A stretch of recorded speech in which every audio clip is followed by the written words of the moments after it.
todos. Muchísimas gracias por estar aquí esta tarde tan veraniega y, sin embargo, muy importante para nosotros porque hoy clausuramos esta tercera edición del programa Masterclass, que por primera vez es una edición que hemos organizado, como sabéis, en colaboración con la Organización Mundial de la Propiedad Intelectual, y además de contar con la presencia de nuestro invitado de hoy, que ahora presentaré, a pesar de que no requiere presentación ninguna, pues contamos también con la presencia de Manisekar Namasi, Mani, que es Senior Officer de OMPI y que ha venido desde Ginebra para estar con nosotros aquí esta tarde y para clausurar esta jornada. Así que queríamos que esta última jornada de este intenso programa de Masterclass que hemos tenido este curso académico, pues se clausurase con un broche de oro, y para ello hemos invitado al profesor Ramón Casas, al que todos conocéis, pero que sin embargo pues os diré que es profesor de la Universidad de Barcelona, para quienes no lo sepan, que en esa universidad imparte Derecho Civil y también el curso de Derecho de Autor, y que también es profesor de la Escuela Judicial en Barcelona, además de ser presidente de ALADA, que es la sección española de la Asociación Literaria y Artística Internacional, ALAI, que fundó Víctor Hugo hace ya unas cuantas décadas, y que sin embargo sigue pues en activo y siendo un referente en el estudio y la investigación de la propiedad intelectual. Ramón está aquí para hablarnos esta tarde de un tema de absoluta actualidad. Me refiero a la Directiva de Gestión Colectiva, que se aprobó hace escasos meses por la Comisión y el Parlamento Europeos, y también del proyecto de ley que ahora mismo se está tramitando en el Parlamento español. Precisamente esta semana se presentaban las últimas enmiendas en el Congreso, creo que incluso hasta se ha aplazado el plazo de presentación de enmiendas, y en breve entrará en el Senado. Así que no podemos hablar de cuestiones de mayor actualidad que estas hoy en día, y para eso tenemos aquí a Ramón. Muchas gracias, Ramón, y sin más pues te paso la palabra, que aquí han venido todos a escucharte a ti. Gracias. Bueno, buenas tardes y muchas gracias al Instituto Autor por haberme invitado a intervenir en este programa de martes de Masterclass. Me va a perdonar que empiece con una obviedad, y es la siguiente. Para cierto tipo de creaciones, en el contexto de los usos generalizados y dispersos, la defensa individual de los derechos de autor, simplemente hacerlos valer, es de todo punto imposible. En estas circunstancias no hay más alternativa que sindicar el repertorio para negociar de forma consorciada con los usuarios o con las asociaciones que los representan. Por lo tanto, querría, y este es el objeto de esta obviedad, subrayar ya de entrada la muy sólida justificación de la gestión colectiva, que es una pieza clave en los sistemas de propiedad intelectual y está bien establecida en la mayor parte de los países, en particular en Europa. Y contra algunas expectativas, aunque aquí habría bastante que hablar, a pesar de ser cierto que las nuevas tecnologías de la sociedad de la información proporcionan herramientas que podrían ampliar el espacio de la gestión individual, no parece que vaya a haber un cambio radical en cuanto al papel que pueden desempeñar las entidades de gestión. En España, prescindiendo de antecedentes que ya podemos considerar muy remotos, la opción del legislador de 1987 fue muy clara en este sentido y dedicó una serie de artículos, incluidos en el libro tercero, cuya rúbrica precisamente es protección de los derechos, también conviene subrayarlo, un conjunto de preceptos destinados a establecer el marco de las llamadas entidades de gestión o sociedades de gestión colectiva, como se las conoce en otros lugares. Destacaba precisamente su importancia el preámbulo de esta Ley de Propiedad Intelectual de 1987, cuya lectura, que omitiré, no obstante, siempre es provechosa. A grandes rasgos se trataba de un planteamiento y normativa razonables y, en principio, suficiente. Mereció el elogio de los expertos, como la propia ley en su conjunto. De hecho, haciendo un pequeño inciso, a uno a veces le asombra que en 1987 se pudiese hacer una ley tan buena, y hoy, cuando tenemos una mayor masa crítica de personas especializadas en propiedad intelectual, pues parece que nos cuesta mantener el nivel de aquella ley de 1987, aunque bien es verdad que el mundo se ha complicado muchísimo. Mereció los elogios, como les decía, de todos los expertos, y citaré a uno indiscutido, que es Adolf Dietz, que en su estudio sobre el derecho de autor en España y Portugal de 1989, que publicó el Ministerio de Cultura, yo creo que muy oportunamente en el 92 en español, destacaba la modernidad e integridad de los dos sistemas, el español y el portugués, precisamente, entre otras cosas, porque tenían una regulación completa sobre las entidades de gestión. Y decía, la ley española contiene una reglamentación especial, extensa y convincente. Y añadía, La reglamentación española impresiona tanto por su vasta preparación como por su estructura ponderada y de respeto conveniente a los intereses de los usuarios. Y tanto era el entusiasmo de Dietz que llegaba a decir que una vigilancia complementaria del aspecto jurídico monopolístico de las entidades de gestión no parece ni apropiada ni deseable. Bueno, aquí ya el tiempo ha desautorizado al maestro porque, como veremos, pues ha habido una intervención muy activa en el caso español y en otros países de las autoridades de competencia. Con esta premisa el despliegue fue muy rápido, se abandonó, como todos saben, el antiguo monopolio de la Sociedad General de Autores de España, pero como es notorio no se sustituyó por un oligopolio de entidades compitiendo más o menos entre sí, sino por una pequeña constelación de monopolios sectoriales prácticamente sin solapamiento alguno. ¿Por qué se crearon las entidades? Bueno, pues por razones que no fueron las mismas en todos los casos. En algunos, como el de SGAE, se trataba de seguir con una larga tradición basada en la gestión voluntaria, básicamente de derechos exclusivos, y en otros la creación de la entidad obedeció más bien a la existencia de derechos de gestión colectiva obligatoria y, por lo tanto, como única forma de acceder a las rentas correspondientes. Una vez diseñado el marco y completado el despliegue, las 7 más 1, 8 entidades de gestión que tenemos hoy, el desarrollo de su actividad debería haber sido, si no fácil, porque nunca lo es, al menos de una conflictividad previsible y, sobre todo, manejable. Sin embargo, la realidad ha sido bastante diferente, siendo uno de los grandes activos de la Ley de 1987, ha acabado convertida, parece, en uno de los problemas más importantes. No usaré la contundente pregunta del personaje de Vargas Llosa en Conversación en la Catedral, Zavala, pero en fin, todos ustedes la conocen y es la que nos suele venir a la mente cuando una realidad, no se sabe cómo, imperceptiblemente, se acaba separando de las razonables expectativas que se habían suscitado en el comienzo.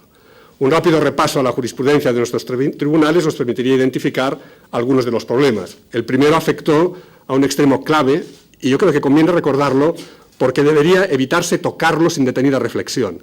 Me refiero a la legitimación de las entidades, un asunto que parecía bien resuelto en la Ley del 87, el mismo Dietz, al que antes citaba, ni decía palabra al respecto, perdió lugar a una dura polémica finalmente pacificada tanto por la jurisprudencia como, sobre todo, por el legislador. Hoy, como es sabido, las entidades solo tienen que aportar copia de sus estatutos y certificación de la autorización, habiendo quedado tasadas las causas de oposición. La polémica sobre la legitimación, no obstante, era un claro indicador de que algo no iba bien, puesto que la falta de legitimación, como es lógico, no era más que la primera línea defensiva de los usuarios a los que las entidades, de una u otra forma, no tenían otro remedio que demandar. ¿Dónde estaban los problemas reales? Bueno, dejo al lado algunos importantes de tipo sectorial, como el enfrentamiento entre titulares y el sector hotelero. Pero prescindiendo de estos problemas sectoriales, el problema principal, y también era el que estaba en el corazón de esta discusión de carácter sectorial, el problema principal estaba en las tarifas, esto es, en las cantidades a percibir por el uso del repertorio gestionado por las entidades. La Ley del 87, y las cosas no han cambiado con el vigente texto refundido, preveía la obligación de las entidades de establecer unas tarifas generales, establecimiento unilateral, por tanto, aunque con algún atisbo de fase negociadora, y tales tarifas establecidas unilateralmente debían y deben notificarse al Ministerio entonces de Cultura. Pero el Ministerio no llevaba a cabo control alguno, por mucho que pueda sorprender. Y en realidad los juzgados durante mucho tiempo creyeron ingenuamente que la comunicación al Ministerio implicaba de suyo que el Ministerio establecía algún tipo de control de estas tarifas. No sé si luego descubrir que la realidad no era esta y que se les había ocultado tuvo algo que ver con la forma en que acabaron tratándose en los tribunales los problemas de tarifas. Aquí está el origen de buena parte de la conflictividad. Problemas tarifarios que acaso deberían quedar, a lo mejor Dietz pensó esto en su día, en la comisión llamada en sus comienzos arbitral de propiedad intelectual, pero saltaron a los tribunales y al final a la Comisión Nacional de la Competencia con un balance inquietante, por lo menos, para las entidades. El órgano natural, en un buen diseño, habría sido probablemente la Comisión de Propiedad Intelectual, lo que hoy llamamos Comisión de Propiedad Intelectual. Pero la Comisión de Propiedad Intelectual, pese a la ampliación de sus competencias, es decir, la Comisión de Propiedad Intelectual pues, ha acabado funcionando como un caballo desbocado desde el punto de vista de las materias de las que tiene que ocuparse, la Comisión no pudo enfriar el problema facilitando soluciones ni siquiera para los derechos de gestión colectiva obligatoria. El previo sometimiento voluntario, incluso para la fijación de cantidades sustitutorias a efectos de pago bajo reserva o consignación, fue un lastre imposible de levantar, aunque hubo algunos intentos. Y conste que cuando digo cosas que no funcionaron en la comisión, no estoy criticando a terceros, porque yo he protagonizado, porque he sido miembro, el fracaso, porque de hecho no merece otro calificativo, de la comisión en estas tareas de control de tarifas. Los tribunales, en principio, sería el segundo escenario de discusión, no estaban invitados, pero a fuerza de insistir, acabaron entrando en la fiesta. Los tribunales aceptaban en principio que no cabía controlar las tarifas por ser estas el precio a pagar por el repertorio, pero poco a poco, a medida que el problema se iba enconando, se fue creando el caldo de cultivo para una profunda revisión de este enfoque y finalmente el Tribunal Supremo, de una manera sucesiva pero al final muy clara, declaró que las tarifas eran susceptibles de control judicial. Y no solo por la exigencia de equidad, que a fin de cuentas es algo que solo se predica de los derechos de remuneración, también porque el artículo 157.1a del texto vigente obliga a contratar en condiciones razonables, es decir, denle ustedes una palabra a un juez y construirá un edificio. Es decir, todos los que nos dedicamos al derecho civil sabemos lo que se ha levantado sobre las pocas líneas del artículo 1902. A los legisladores les puede parecer, cuando ponen una palabra en una ley, que bueno, es una palabra que casi carece de consecuencias. No saben en absoluto cómo piensan los jueces. Es decir, que las tarifas tienen que ser razonables, es abrir una puerta para que tarde o temprano los jueces acaben valorando qué entienden por razonable y qué entienden por no razonable. Y también el hecho de que el mismo artículo 157.1, en su apartado B, relaciona el establecimiento de las tarifas con la utilización del repertorio de las entidades.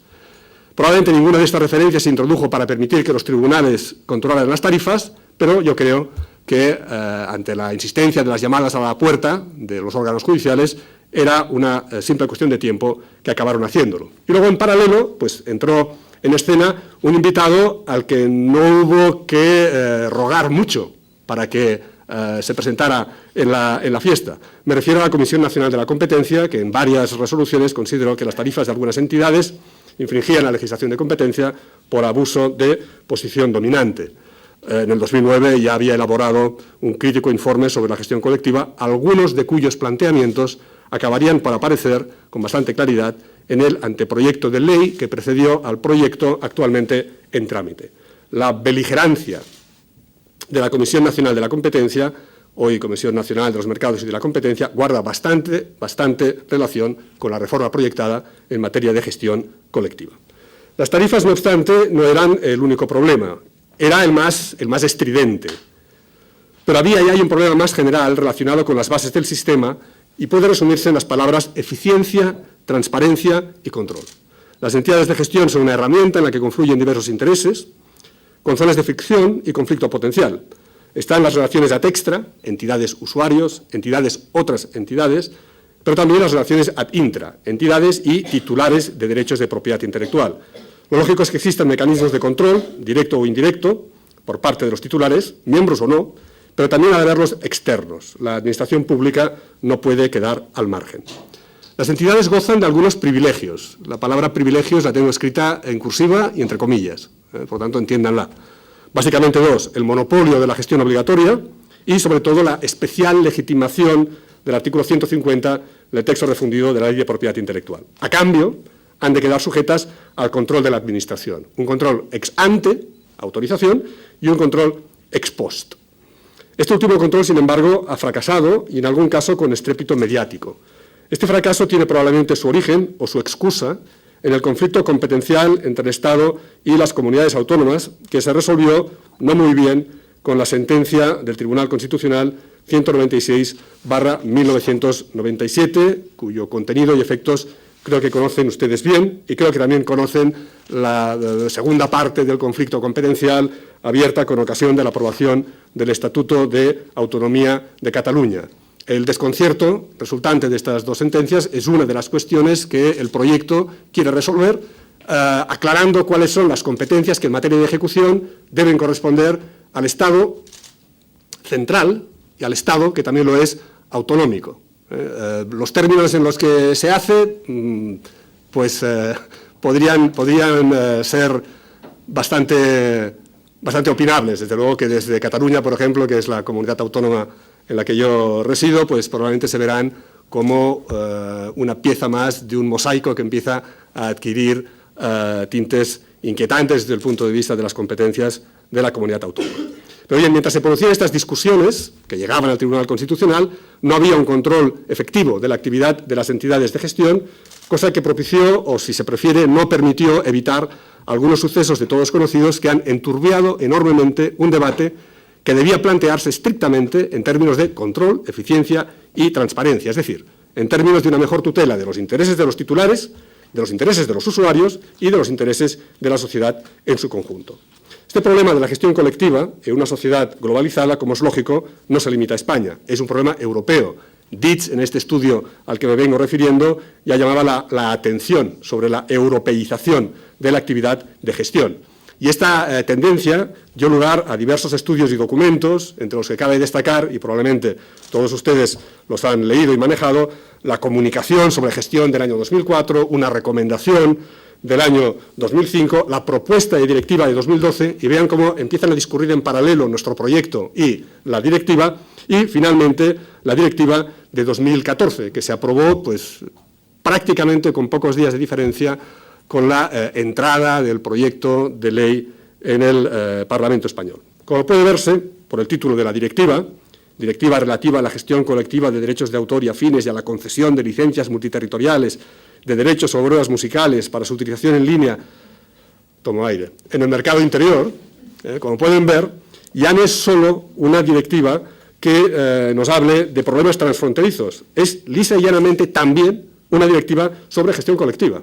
La Unión Europea ha decidido establecer unos estándares que deberán cumplir todos los países, incluido el nuestro. Yo creo que es una opción positiva, acerca de cuyos objetivos podríamos leer, no lo haré, pero en fin, les invito a hacerlo, los considerandos 8 y 9, que resumen muy bien cuáles son las propuestas, los objetivos que se quieren alcanzar. Llevaría tiempo un análisis detallado de la directiva, que no cunda el pánico, no me voy a meter en ese terreno, pero creo que vale la pena destacar algunos aspectos como introducción al estudio de nuestro proyecto de ley, porque, como les decía, la directiva y el proyecto de ley, anteproyecto en sus fases sucesivas, han discurrido en paralelo. De entrada, la directiva contempla la posibilidad de que la gestión de derechos de autor y afines, en nombre de varios titulares y en beneficio colectivo de los mismos, por lo tanto, la gestión colectiva, no se encomiende solo a entidades, a lo que en España llamamos entidades de gestión colectiva, sino a lo que se denominan operadores de gestión independientes, OGIs, si quieren utilizar esas siglas.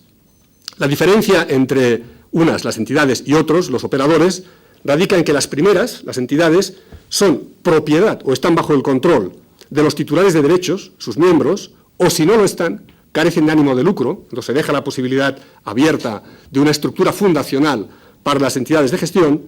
Los segundos, en cambio, los operadores de gestión independiente, ni son propiedad ni están controlados directa o indirectamente por los titulares y además tienen ánimo de lucro, contra lo que, por cierto, sorprendentemente, dice la versión española de la directiva, por un error no enmendado, a pesar de que se les ha dicho por activa y por pasiva, de que el artículo 3, cuando dice que los operadores de gestión independiente han de carecer de ánimo de lucro, debería decir han de tener ánimo de lucro, porque se trata de sociedades mercantiles.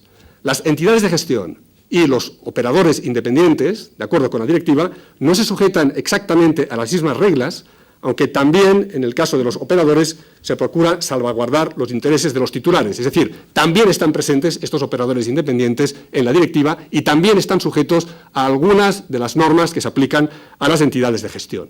¿Qué sean estos operadores independientes? Pues quizá nos serviría de ejemplo el CCC, el Copyright Clearance Center, y su filial europea, que es Rights Direct, una empresa que presta servicios, pero no son siempre servicios de agencia, es decir, son servicios realmente de gestión colectiva y que evidentemente no está controlada por los titulares de derechos en absoluto, no es una entidad de gestión.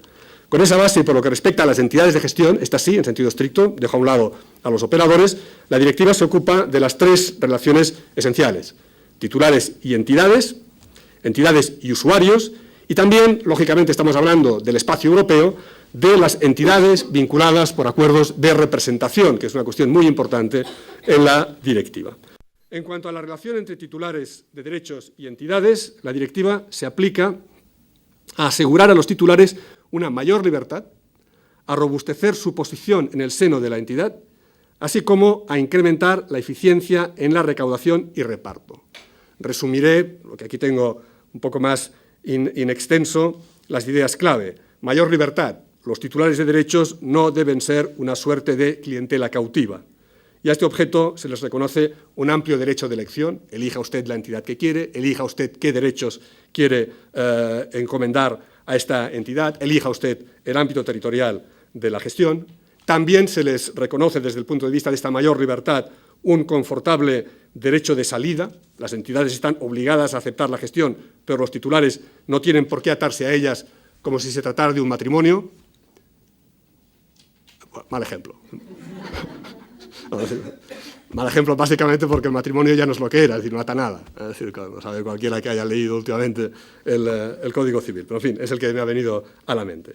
Los titulares pueden revocar la autorización, pueden retirar los derechos, simplemente la directiva dice que tiene que haber un plazo de preaviso razonable que no debe llevarse más allá de los 6 meses. Ni la revocación o la retirada pueden condicionarse a que los derechos se encomienden a otra entidad. Perdonen que siga con el pésimo ejemplo del matrimonio, se puede permanecer soltero, de acuerdo con la directiva. Y también desde el punto de vista de la libertad se les reconoce a los titulares un derecho, si se quiere, marginal, pero que autores y artistas suelen valorar, y algunos incluso consideran emblemático, que es el derecho a conceder licencias para el ejercicio no comercial de los derechos, categorías de derechos o tipos de obras de su elección. Por tanto, primer objetivo, potenciar la libertad de los titulares de derechos frente a la propia entidad. Segundo objetivo, robustecer el control de las actividades de las entidades por parte de los titulares de derechos, tanto miembros como, salvadas las distancias, no miembros. Y aquí las claves son transparencia, amplísima información hacia los titulares y, en el caso de los miembros, participación en la toma de decisiones, que, por ejemplo, se concreta con muchísima claridad en facilitar el recurso a representantes para la intervención en la Asamblea General o facilitar el ejercicio de los derechos por vía electrónica. La directiva también incide, como queda dicho, en lo relativo a recaudación y reparto, diligencia en la recaudación y la gestión de los ingresos de derechos, separación contable de los ingresos, prohibición de que los ingresos tengan otro destino que el reparto, estricta política de inversión de los ingresos y de sus rendimientos, seguridad, calidad, liquidez, rentabilidad. Si lo aplicasen los bancos, probablemente, bueno, y ya no les digo, si se aplicase todo lo que se dice para las entidades de gestión a los partidos políticos, España sería un paraíso. Y realmente los sistemas de control que se están estableciendo son muy exigentes. Luego habrá que ver si se llevan o no a la práctica. En España dibujamos siempre los paraísos, pero luego nos olvidamos bastante de lo tedioso que es hacer que estos paraísos tengan efectividad. Se regula en materia de reparto una cuestión importante, por supuesto hay que repartir con rapidez, y lo que no pueda repartirse, pasados 3 años se aplicará a lo que decida la Asamblea General. Transparencia, los usuarios deben disponer de amplia información.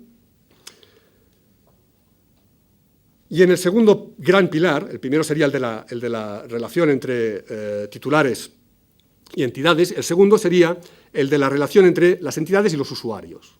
En cuanto a las entidades y los usuarios, la directiva exige que se negocie de buena fe la concesión de las licencias y la directiva entra también en la cuestión de las tarifas.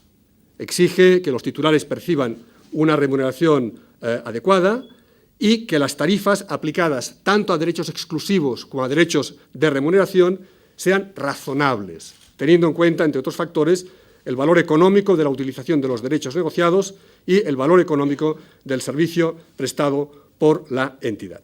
Y finalmente, la directiva, pero aquí ya omito los detalles, se ocupa, como les decía, de las relaciones entre entidades y otras entidades de gestión, en particular en cuanto a los acuerdos de representación y, por supuesto, las relaciones con la sociedad en general, obligando a una política muy activa de transparencia y de divulgación a través de Internet de cierta información. Por último, por cierto, también se exige en la directiva que las entidades dispongan de medios internos para tramitar y resolver reclamaciones sin perjuicio del posible recurso a medios alternativos.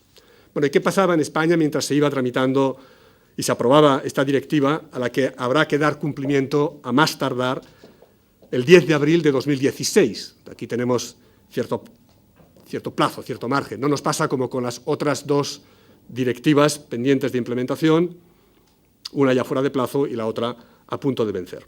¿Qué es lo que pasaba en España mientras en Europa se iba tramitando la directiva? Bueno, pues aquí, como todos sabemos, andábamos ocupados con una reforma parcial, pero ambiciosa, del texto refundido de la Ley de Propiedad Intelectual. Y conocemos también el alcance de esta reforma. El pasado 10 de abril, el ministro de Educación y Cultura, el señor Wert, explicaba en el Congreso que la reforma trataba de 4 cuestiones o grupos de cuestiones: límites a la propiedad intelectual, algunos de ellos, el régimen de las entidades de gestión, la lucha contra la piratería y la incorporación de esas 2 directivas a las que me acabo de referir, que tienen por objeto el plazo de protección de los fonogramas y las obras huérfanas. La verdad es que, teniendo en cuenta que el propio proyecto prevé una futura ley de propiedad intelectual, o al menos una reforma integral de la vigente, cabe preguntarse si no habría sido mejor abordarla directamente, teniendo además en cuenta que en el caso de la gestión colectiva, esa disposición adicional tercera, que se refiere a una reforma integral de la ley de propiedad intelectual, dice que deberá evaluarse precisamente el régimen aplicable a la gestión colectiva. Es decir, que la declaración de provisionalidad es absolutamente manifiesta, casi es experimental. Vamos a ver lo que pasa, haremos una reforma y una de las cosas que vamos a someter a escrutinio durante este plazo es precisamente la gestión colectiva, las nuevas normas que vamos a introducir. Ahora, también hay que admitir que el legislador, el Gobierno, ha tenido sus razones. Como explica el preámbulo, hay problemas cuya solución, se dice, no puede esperar. Y es verdad. Tenemos 2 directivas de obligada incorporación y, repito, en una fuera de plazo ya. La cuestión de la copia privada era insostenible, la compensación por copia privada. Creo que lo seguiría siendo si se aprueba este proyecto de ley. O sea, no creo que se vaya a mejorar, pero es una cuestión que tenemos ahí pendiente. Tenemos pendiente el conflicto con lo de las universidades. Tenemos pendiente siempre la insistencia del amigo americano en cuanto a la lucha contra la piratería. Y la gestión colectiva. Si la gestión colectiva podía esperar. Lo cierto es que ya hacía tiempo, al menos desde los trabajos para incorporar la Directiva de la Sociedad de la Información, y debería haberse empezado antes, desde el 97, cuando se dictó la sentencia del Tribunal Constitucional a la que ya me he referido, se venía intentando establecer una nueva regulación. Y, por lo tanto, nada tiene de extraño que haya decidido abordarse, incluso con el horizonte de una nueva reforma para incorporar la directiva. Puede que haya habido un detonante, esos acontecimientos recientes de los que hablaban las primeras versiones del anteproyecto y, por fortuna, ha dejado de hablarse, porque no debe darse la sensación de que se trata de hacer una regulación contingente ligada a un caso, porque no se trata de eso. Pero, aun habiendo habido un detonante, yo creo que la necesidad de reforma es una necesidad real. Los autores del proyecto son claros en este sentido. El preámbulo dice que hay que anticipar ciertas medidas para subsanar las principales deficiencias. Lo que no está claro es que el anteproyecto hiciese una intervención contenida para subsanar las principales deficiencias, porque, al menos en sus versiones iniciales, era verdaderamente revolucionario. Y desde este punto de vista, para hacer revoluciones, quizás sí, mejor esperar a ver qué es lo que se hace con la directiva. ¿Cuáles son las medidas que se ha hecho ineludible anticipar a juicio del Gobierno? Bueno, el preámbulo las identifica de la siguiente manera: catálogo de obligaciones de las entidades para con las administraciones públicas y con los asociados, un cuadro de infracciones y sanciones y la delimitación de las responsabilidades ejecutivas del Estado y de las comunidades autónomas. Para implementar esas medidas, el proyecto modifica y efectúa adiciones a diversos preceptos, lleva a cabo una profunda reforma de la Comisión de Propiedad Intelectual, sección primera, deja a un lado la sección segunda, atribuye a las administraciones las facultades de supervisión que ya ostentaban, delimitando sus competencias, y finalmente introduce ex novo ese anunciado régimen sancionador. Pero antes de entrar en lo que está en el proyecto, en su estado actual, En fin, no sabemos qué es lo que pasará, está como embalsado en la Comisión de Cultura del Congreso, sujeto a prórrogas sucesivas para la presentación de enmiendas. Yo creo que vale la pena, antes de entrar en lo que está en el proyecto, detenerse en lo que ya no está, es decir, en lo que ha desaparecido con respecto a las versiones que hemos conocido del anteproyecto. Yo he conocido 3, y digo yo porque a lo mejor ustedes conocen más. Una de marzo, otra de julio y otra de octubre del año 2013. La verdad es que uno desearía que estas versiones hubiesen tenido publicidad oficial y no la publicidad habitual en España, que, como hemos comentado en más de una ocasión, consiste en darle algo a alguien y decirle es secreto. Entonces, ya se difunde y llega hasta donde tiene que llegar, pero uno se quedaría más tranquilo si la información la recibiese de quien la tiene que recibir, que es del Ministerio, ¿no? Es decir, cuando los textos ya tienen una cierta consistencia, pues bueno, háganse públicos y así los podremos seguir todos. El anteproyecto primero, el de marzo, la versión de 2013, era muy ambicioso en materia de gestión colectiva. Era revolucionario, como antes les decía. Por lo pronto, así como en el proyecto, el que está en el Congreso, el primer artículo modificado, si no me equivoco, es el 155, el anteproyecto empezaba a meter mano en el texto desde el artículo 147, 147, 148, 149 y 150, que es el de la legitimación.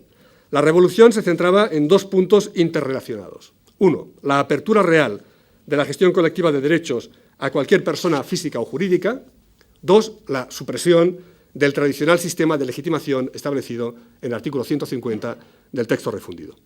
La apertura de la gestión colectiva prevista en el anteproyecto, primera versión, marzo de 2013, a otros operadores, merece alguna explicación. Por lo pronto, tienen razón quienes dicen que esa posibilidad no es nueva, no era nueva. Ciertamente, la ley actual no impide que cualquiera pueda dedicarse a la administración de derechos de propiedad intelectual. Se trata de un servicio más. Ahora bien, solo podrá acceder a los privilegios, de nuevo entre comillas, de las entidades de gestión aquellas asociaciones, o fundaciones, o cooperativas que obtengan la pertinente autorización administrativa. Y eso es lo que el anteproyecto, versión de marzo, quería cambiar. Pero no por el sistema de abrir los privilegios a todos, sino, me parece, por el sistema de expulsar de ellos, al menos en parte, a las entidades tradicionales. La clave de la reforma auspiciada en esa primera versión del anteproyecto estaba en las consecuencias asociadas a la distinción entre gestión colectiva obligatoria y gestión colectiva voluntaria. Esta era la clave, digamos, la obsesión. Son 2 mundos, y son 2 mundos, venía a decir el anteproyecto, que debemos separar completamente. De acuerdo con el artículo 147.1 de esa versión del anteproyecto, cualquier persona podría dedicarse a los derechos de gestión colectiva voluntaria, pero no a la gestión de derechos de gestión colectiva obligatoria. Para estos, pero como si solo en ellos recayera el interés general, había que obtener autorización administrativa. En coherencia con este planteamiento, únicamente la gestión colectiva obligatoria pasaría a beneficiarse del tradicional sistema de legitimación basado en la presentación de los estatutos y de una certificación de la autorización. Sobre el papel, el diseño era muy simple. Lo que justifica los privilegios, el privilegio, esta legitimación especial, y en consecuencia debe sujetarse a obligaciones de control administrativo, es la gestión colectiva obligatoria. La gestión colectiva voluntaria es un simple servicio que se presta sin más de acuerdo con las reglas del mercado. Por tanto, el horizonte que se dibujaba en esta primera versión del anteproyecto se limitaba a 2 sectores. Uno monopolístico e intervenido, la gestión obligatoria, entidades de gestión, y otro en régimen de competencia y desregulado, gestión voluntaria, prestadores de servicios de administración independientes. El anteproyecto, no obstante, preveía un área de intersección entre ambos sectores, pues las entidades de gestión autorizadas, siempre entidades sin ánimo de lucro, no quedaban limitadas a la gestión de derechos de gestión colectiva obligatoria, pues también podían administrar derechos de gestión voluntaria que les hubieran sido encomendados por sus titulares. Podía, por tanto, haber, en teoría, 3 tipos de operadores. Entidades puras, digámoslo así, solo gestión obligatoria, entidades mixtas, gestión obligatoria y voluntaria, y operadores independientes, solo gestión voluntaria. En realidad, esta conclusión o este planteamiento es engañoso y además es muy criticable. Engañoso porque al leer los requisitos para obtener la autorización y el nomen de entidad de gestión, se comprobaba que había que acreditar la representación de un repertorio de obras y prestaciones de gestión colectiva voluntaria. Por lo tanto, no iba a haber jamás entidades de gestión dedicadas exclusivamente a la gestión colectiva obligatoria, porque para recibir el márchamo de entidad de gestión había que acreditar tener un repertorio de gestión colectiva voluntaria. Y por otra parte, no solo era engañosa la conclusión a la que en parte les he llevado yo, sino que era muy criticable, porque se traducía, creo yo, en un régimen discriminatorio para las entidades de gestión. La gestión obligatoria contaminaba toda la actividad de las entidades de gestión. Estas quedaban sujetas para la totalidad de esta actividad, no solo para la gestión obligatoria, al régimen de control administrativo y sancionador previsto en la ley, sin obtener a cambio al menos el privilegio de legitimación especial, que quedaba limitado a la gestión colectiva obligatoria. Este planteamiento de la primera versión, que repito, era un planteamiento absolutamente revolucionario, era un planteamiento que ponía patas arriba, dicho sea en términos descriptivos, el sistema de gestión colectiva se mantuvo en la segunda versión del anteproyecto, pero no llegó a la tercera versión porque con toda probabilidad se tuvo en cuenta, y es de agradecer, el excelente informe del Consejo General del Poder Judicial, aunque la vía de solución que se proponía en la tercera versión del anteproyecto, la de octubre del año 2013, sería finalmente abandonada al presentar el proyecto.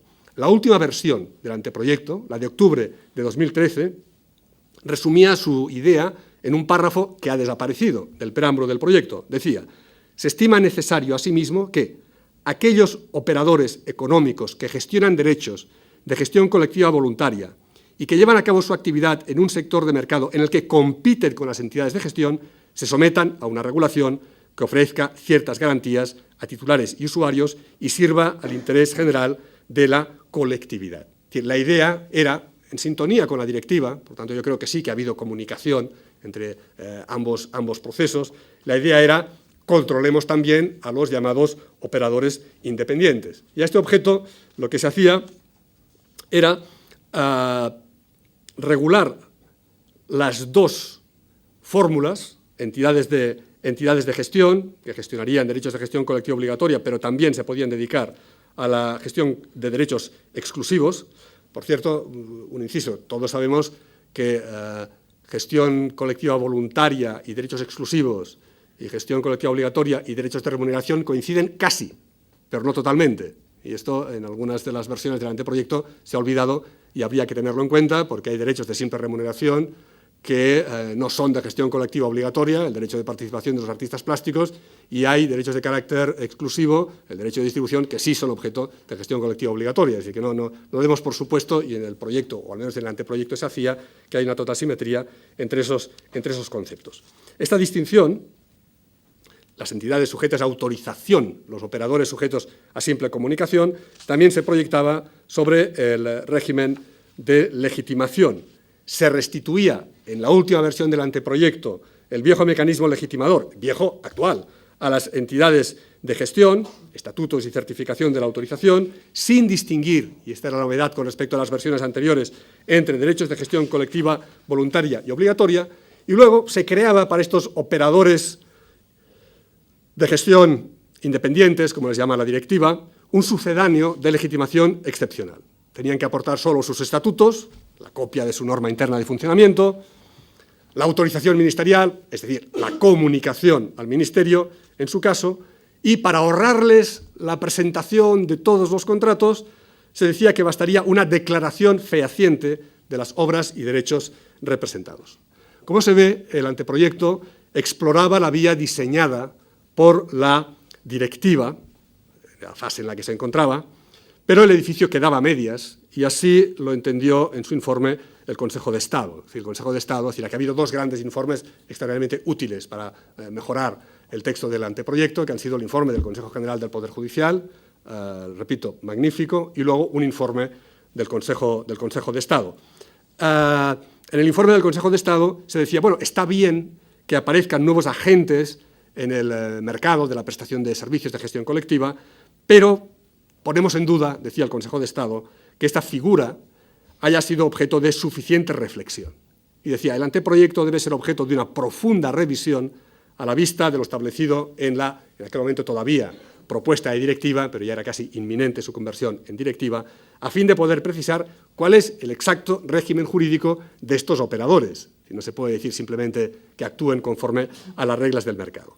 En esta tesitura ya solo había una alternativa: o darle una nueva vuelta al anteproyecto para presentar una regulación ajustada a la directiva en cuanto a los operadores de gestión independientes, o bien olvidarse de estos operadores de gestión independientes, y esto es lo que hizo el Gobierno, y es lo que acabó llegando finalmente como proyecto de ley al Parlamento.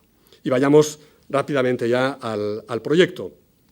Lo que llegó al Congreso como proyecto, en febrero, al aprobarse la directiva, ha acabado por acercarse en estas cuestiones revolucionarias a lo que ya existía, a lo que ya existe. Ya no hay modificaciones en los artículos 147 a 150. En consecuencia, la gestión colectiva institucionalizada sigue siendo un asunto limitado a las entidades de gestión, entiéndanme, las entidades de gestión autorizadas. ¿Quedan, pues, eliminados los operadores independientes? Bueno, ciertamente no, pero solo en la medida en que ya no lo están actualmente. Cualquiera puede dedicarse, vuelvo a decirlo, a la gestión de derechos de propiedad intelectual ajenos, aunque parece que es, en el marco actual, así lo demuestra la experiencia, una posibilidad completamente ilusoria. ¿Cumplimos a este respecto con la directiva? Bueno, ya he dicho que no es una pregunta acuciante, porque tenemos hasta abril de 2016, pero creo que vale la pena ser conscientes de que la directiva contempla los operadores de gestión independiente y que en su considerando 15 dice que los titulares han de poder encomendar la gestión a alguno de estos operadores. Si los operadores existen y el vigente texto refundido no los prohíbe, simplemente no los alude, entonces habrá que regularlos. Y si seguimos leyendo lo que dice el considerando 15 de la directiva, veremos que se declara que en la medida en que dichos operadores llevan a cabo las mismas actividades que las entidades de gestión, repito, son sociedades de gestión, la actividad es la misma, gestión colectiva, solo que llevada a cabo por dos tipos de sujetos: las entidades de gestión, sujetas a autorización, y los operadores de gestión independiente. Pues bien, estos operadores de gestión independiente, en la medida en que llevan a cabo las mismas actividades que las entidades de gestión, deben estar sujetos a ciertas reglas que se aplican a las entidades de gestión. Y la directiva da una lista que les ahorro, en la que toca las cuestiones básicas que entiende deben ser simultáneamente aplicables a entidades de gestión y a operadores de gestión independientes. Lo que he dicho en cuanto al paso atrás que supone el proyecto respecto a las versiones sucesivas, y en particular la primera del anteproyecto, no quiere decir que no haya nada digno de nota en este proyecto de ley. Hay bastantes cosas que merecen destacarse y que suponen un cambio sustancial en el marco normativo de la gestión colectiva. En algunas cosas una mejora, aunque seguramente con costes de implementación y puesta en práctica muy importantes para las entidades. Mencionaré algunos por el orden en que aparecen en el proyecto, los que me parecen más importantes, a reserva si luego hay espacio para comentarios de lo que ustedes piensen en cuanto a otros de los que yo no haya dicho absolutamente nada. A destacar que en el artículo que se refiere a los estatutos de las entidades deberá haber una referencia al tratamiento y resolución de reclamaciones y quejas de los miembros de la entidad, en línea con lo que exige la directiva. A destacar también que en el contrato de gestión se reduce el plazo a un máximo de 3 años, renovables de año en año, por lo tanto no los 5 años que tenemos actualmente. Conviene recordar, no obstante, que la directiva, como les decía antes, contempla un derecho de salida con un preaviso razonable no superior a 6 meses. En el artículo 154, donde se habla de pago y prescripción de los derechos, esto último es lo que yo destacaría. Es decir, se aborda una cuestión que teníamos ahí aparcada desde hacía bastante tiempo, que es el de qué sucede con las cantidades asignadas. Sabemos a quién hay que pagar, pero no le encontramos. Cantidades asignadas, pero no reclamadas. Bueno, se establece ya un plazo de prescripción que va a ser común a todas las entidades de 5 años. Y también se dice qué pasa con las cantidades recaudadas, pero todavía no asignadas. El plazo también es de 5 años, aunque lógicamente en el primer caso desde la puesta a disposición de aquella persona que tenemos identificada. En el segundo caso, cantidades recaudadas pero no asignadas, pues el plazo de 5 años se contará a partir de la recaudación. En el mismo artículo 154, punto importante, se establece, lo resumo, el principio que todos queremos tener muy claro y que las entidades de gestión también tienen claro, aunque luego haya habido algunos problemas de puesta en práctica. Lo que se ingresa, se reparte. Es así de simple. Los ingresos son para repartir. Y no hay más. Los ingresos y los dividendos o rendimientos que deriven de los ingresos, con la única deducción, por supuesto, de los costes de gestión y de la financiación de la función social que haya decidido la Asamblea. En el artículo 155 se habla de la función social y se añade desarrollo de la oferta digital legal. Aquí se esconde algo de lo que luego diré alguna cosa, la famosa ventanilla única. En el artículo 156 se habla de contabilidad y auditoría, un precepto que los de letras pasamos rápidamente por encima, pero es esencial, es decir, es una cuestión absolutamente clave, la obligación de presentar cuentas anuales de acuerdo con el plan de contabilidad de las entidades sin fines lucrativos, y luego una memoria que es un ejercicio de transparencia sencillamente espectacular, es decir, la memoria anual que tienen que elaborar las entidades. Les invito a que lean el artículo 156 para que vean cuál es el nivel de transparencia que se les va a exigir. Y luego llegamos al artículo en el que me quería detener poco, que es el 157. El artículo 157 es ese al que en principio cuando leíamos la ley del 87, bueno, le prestábamos atención, pero parecía que era un artículo poco marginal, porque decía otras obligaciones. Y luego resulta que ahí, en las otras obligaciones, estaban las cuestiones que han resultado más problemáticas. Pues bien, este artículo 157, el de las otras obligaciones, aunque mantiene intactos los números 2, 3 y 4, se ve sujeto a una reforma muy profunda en su apartado primero. Gana en extensión. De los 3 subapartados que tiene el actual, pasa a 11 subapartados. Y en esos 11 subapartados se encuentran, alguna pequeña selección, una lista de obligaciones entre las que se pueden destacar las siguientes. Una, negociar licencias, negociar y contratar bajo remuneración, no ya en condiciones razonables. Evidentemente, seguirá siendo exigible que sean condiciones razonables, la directiva usa esta expresión, pero además aquí se precisa condiciones equitativas y no discriminatorias, actuando bajo los principios de buena fe y transparencia. Y la música que llega de la Comisión Nacional de la Competencia y del propio Tribunal Supremo, Sala Primera. Primera obligación. Segunda obligación, establecer tarifas. Y aquí sí que hay importantes novedades. Aparte de exigir que las tarifas sean simples y claras, luego, pues claro, las tarifas no pueden ser tan simples y claras como uno desearía, tienen que ser necesariamente complejas y detalladas si quieren ser justas. Aparte de exigir que sean simples y claras, se establecen los criterios para fijar las tarifas. Y no ya simplemente como criterios orientativos que debe seguir la Comisión de Propiedad Intelectual, sección primera, como sucedía hasta ahora, no, criterios que deben seguir las entidades de gestión al fijar sus tarifas. Atender al valor económico de la utilización, buscar el justo equilibrio. Equilibrio es la palabra que nos pierde a los juristas. Equilibrio y sin perjuicio, y un considerando, y con eso tenemos ya acreditada nuestra condición de juristas. Criterios, uso efectivo, criterio cuantitativo, por lo tanto, intensidad y relevancia del uso, criterio cualitativo, amplitud del repertorio, ingresos obtenidos por el usuario de la explotación, tarifas de otras entidades, tarifas aplicadas a otros usuarios. Dirán, es todo muy razonable, sí, pero vuelvo a recordarles lo que les decía en cuanto a la actividad de los jueces y de los órganos reguladores. Si con una palabra, razonabilidad, han sido capaces de construir lo que han construido, pues imagínense lo que podrán construir cuando empiecen a valorar el cumplimiento de todos y cada uno de estos criterios, que por supuesto son absolutamente razonables. En materia de tarifas también se prevé, nada menos, que una orden ministerial para fijar la metodología de la fijación de estas tarifas. Y esto es importante porque el proyecto, en su disposición transitoria tercera, prevé la aprobación de nuevas tarifas en 6 meses desde esa orden ministerial. A este respecto, yo creo que el planteamiento del proyecto es de una enorme desconfianza hacia las tarifas actuales. En la disposición transitoria tercera se da cierta vida, un máximo de 3 años, a las tarifas acordadas, las que han sido objeto de acuerdo con los usuarios, cuando se refieran a derechos exclusivos. Pero fuera de este espacio, un espacio que estaría relativamente protegido por el hecho de que ha habido acuerdo y se trata de derechos de carácter exclusivo, las entidades deberán negociar nuevas tarifas con las asociaciones representativas y se les da 1 año desde la entrada en vigor de la ley. Si no hay acuerdo, sección primera de la Comisión de Propiedad Intelectual. Y muestra adicional de la poca confianza hacia las tarifas actuales es que salvo en el caso de las tarifas acordadas, esas en las que se les da una vida de 3 años, las tarifas negociadas, hasta que se aprueben estas, las tarifas por derechos de remuneración y por derechos exclusivos concurrentes se reducirán a un 70% de las actualmente vigentes. Como acabo de decir, la Comisión de Propiedad Intelectual tiene un papel importante.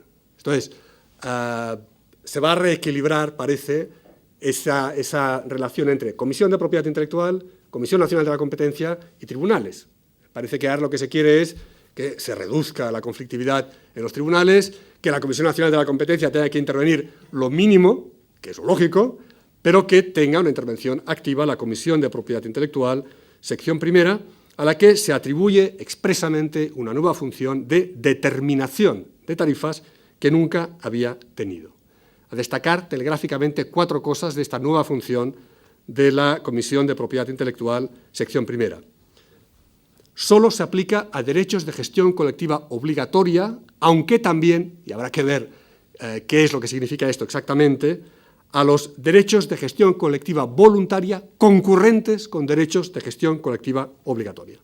Segunda cosa, la fijación de tarifas por la Comisión, que siempre es subsidiaria, por supuesto, respecto a los acuerdos, se hará de acuerdo con los criterios del artículo 157. Tercero, lo que decida la Comisión se publica en el BOE y afecta a terceros. Y cuarto, lo que decida la Comisión, como es una resolución administrativa, es susceptible de recurso ante la jurisdicción contencioso-administrativa.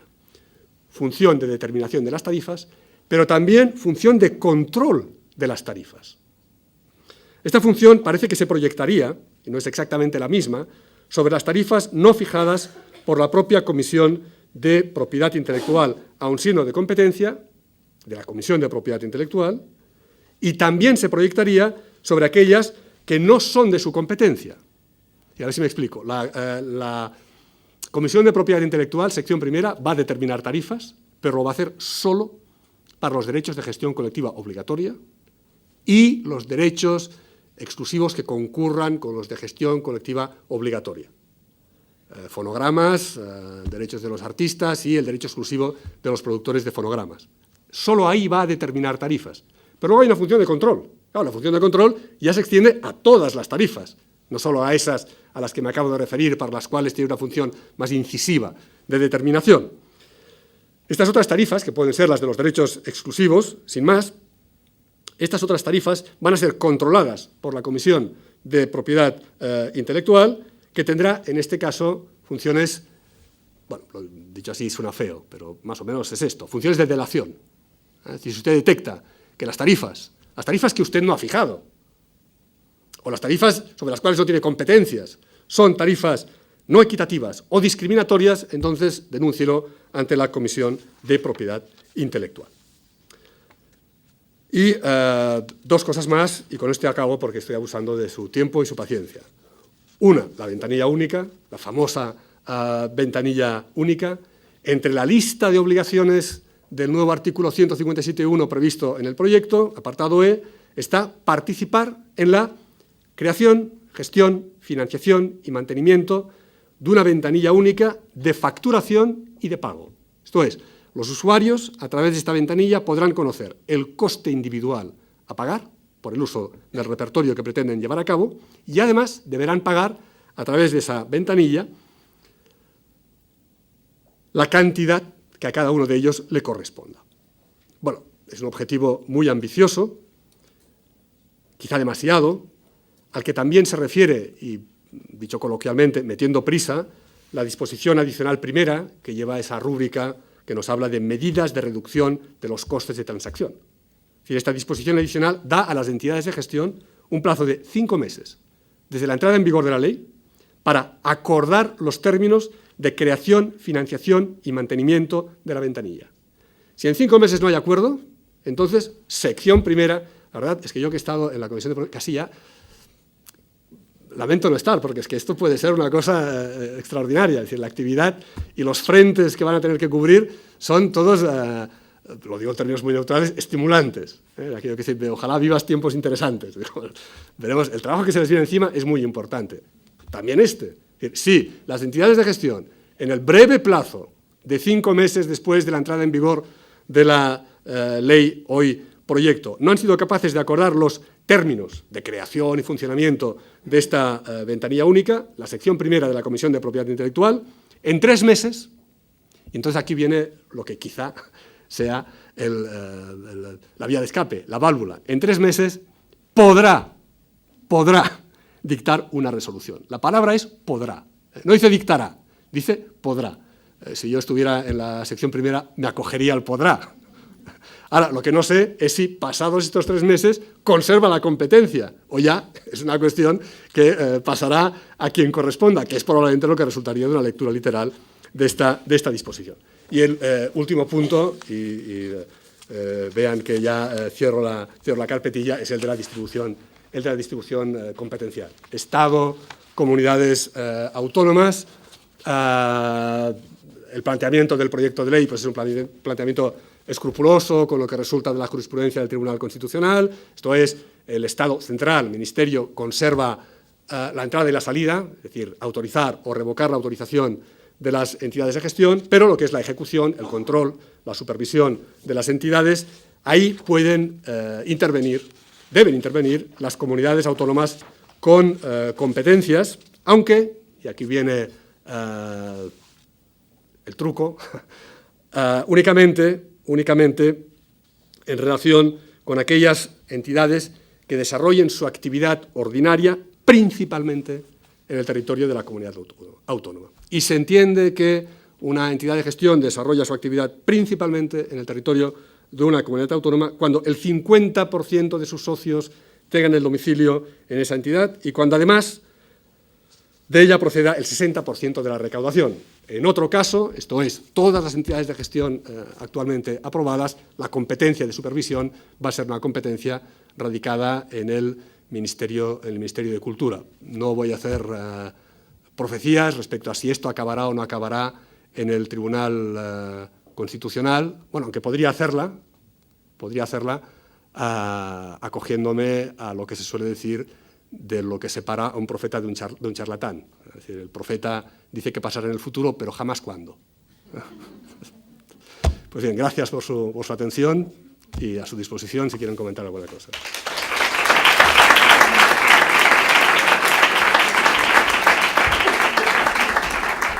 Muchísimas gracias, Ramón, por esta excelente conferencia.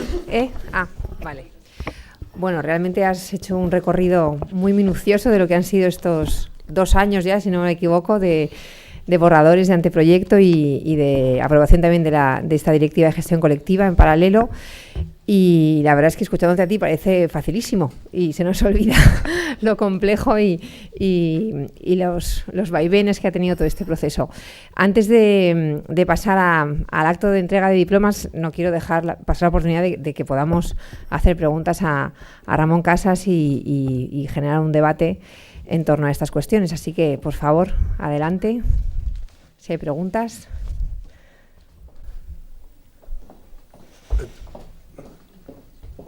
Espero que sea de esas que uno puede decir, me alegro de que me haga esa pregunta. Pues creo que sí, porque es la que nos ha dejado un poquito así esperando. ¿Qué entiende que son esos derechos exclusivos o voluntarios concurrentes que ha comentado que van?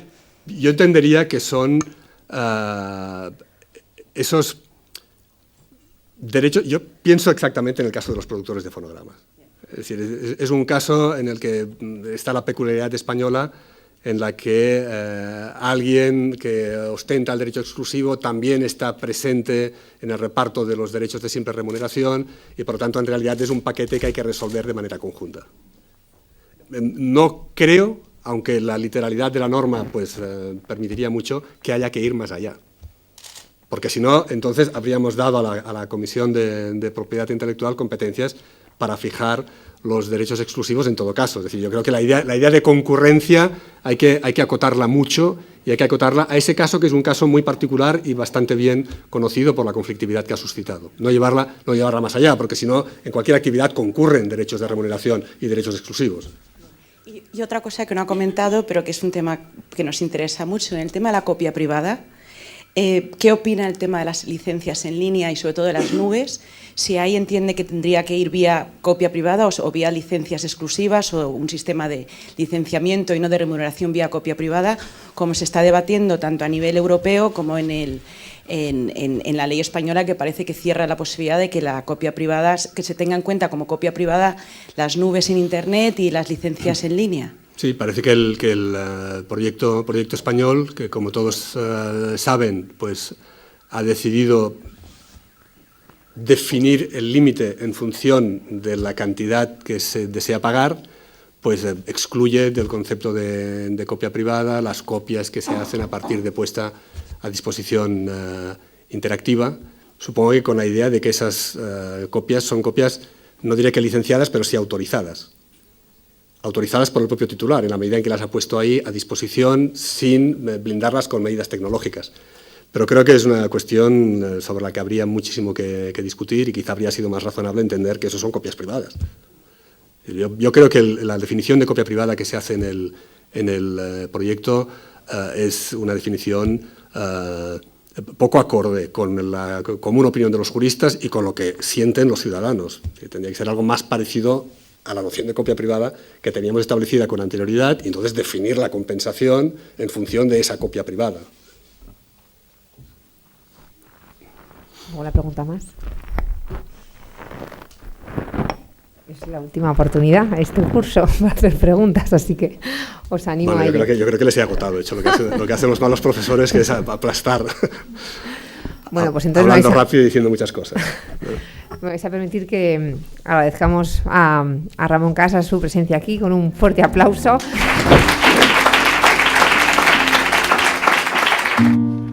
Buenas tardes. Como han avanzado Adriana y Mani, a continuación vamos a proceder a la entrega de los certificados a todas aquellas personas que han aprovechado con éxito este ciclo de masterclasses del curso 2013-2014. Iremos mencionando los nombres. Por favor, cuando los escuchéis, amablemente os pediremos que os acerquéis a la mesa. Gracias. Empezamos por Sonia Álvarez López.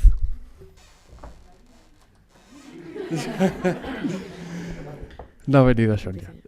Elena Barroso Martín.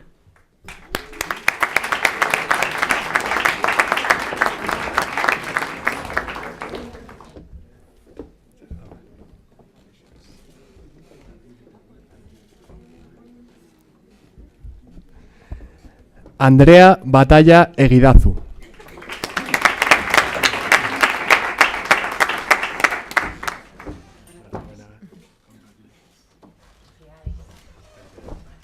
Giuseppe Di Vela.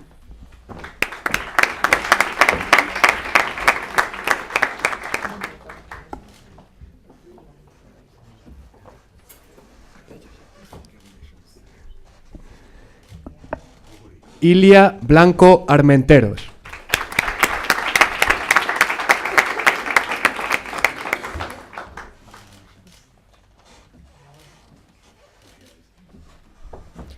Paula Bouzas Lestón.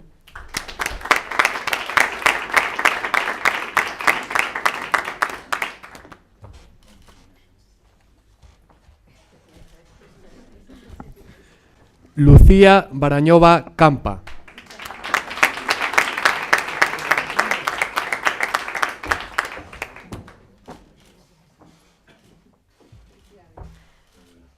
Alicia Buisán Bertrán.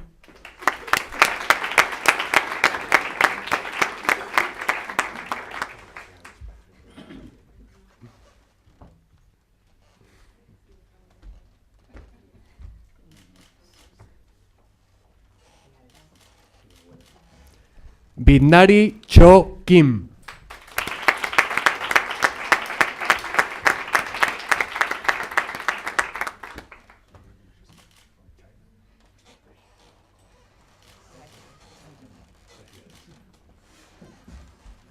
Cristina Zimorra Redondo.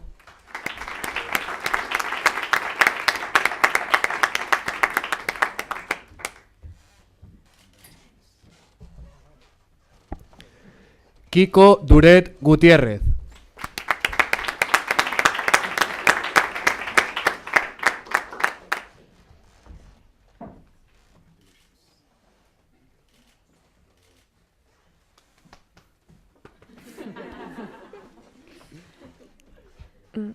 Cristina Espín Martí.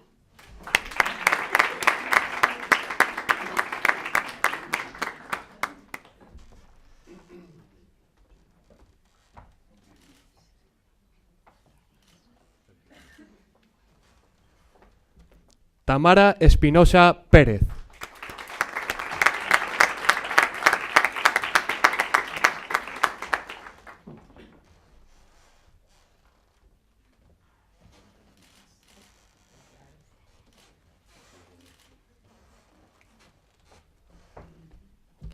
Beatriz Freige Trapiella.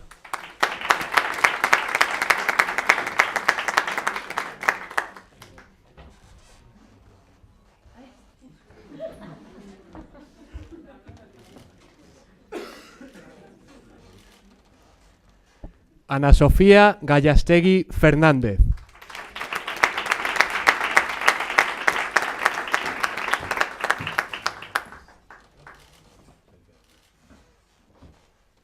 Sandra Gallego Mencía.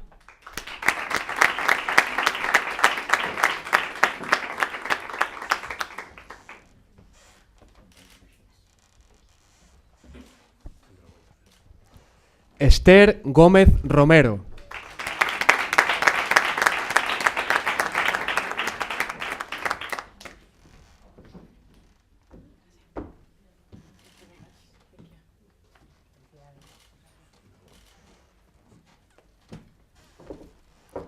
Lucía Gutiérrez García.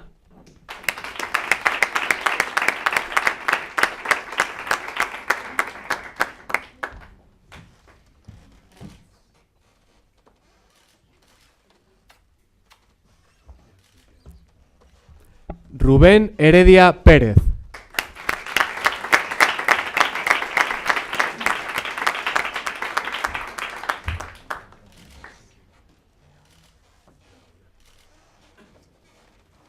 Lía Incer Flores.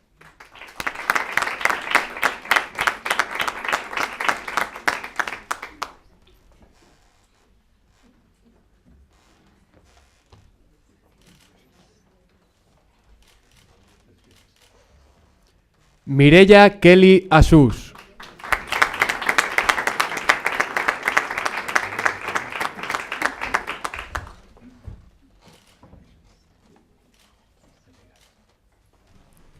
Alba López López.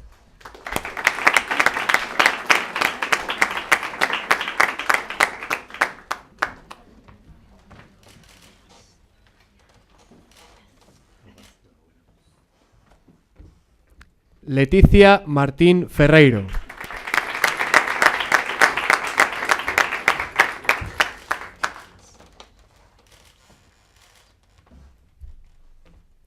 Michel Olmedo Cuevas.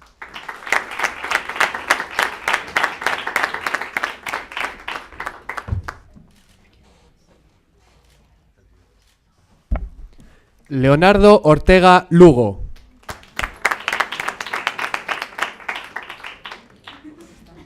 Tampoco ha venido Leonardo. Paula Porteiro Repeto.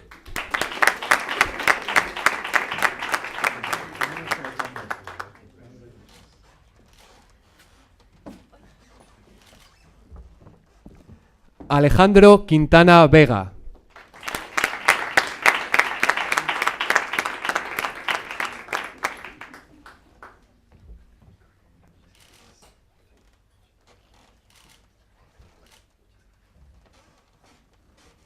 Alejandro Romero de los Santos.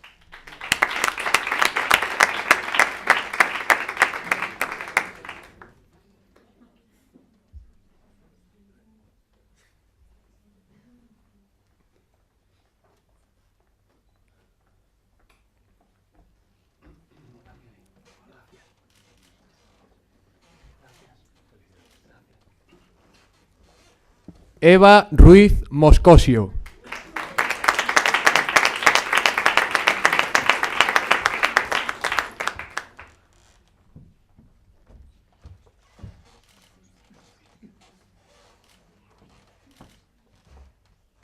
Andrés Sánchez de Miras.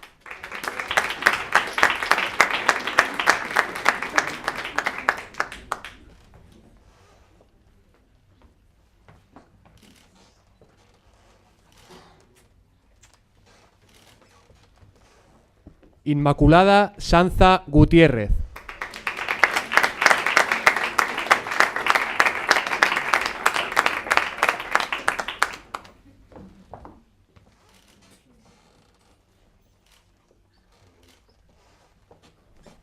Fátima Selas Armenteros.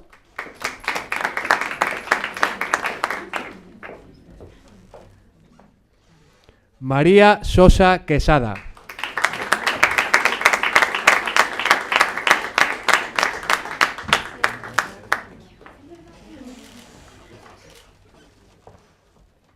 Enrique Baliño Aguilar.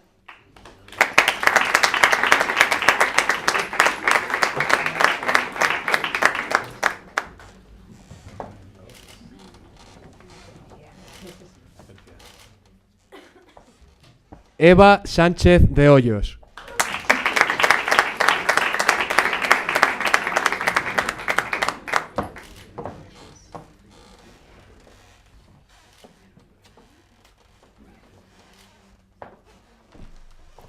María Molina García.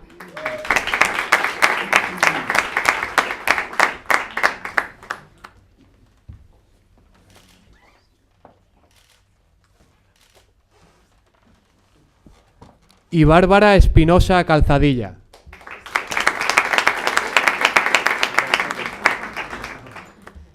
Muchas gracias a todos y enhorabuena.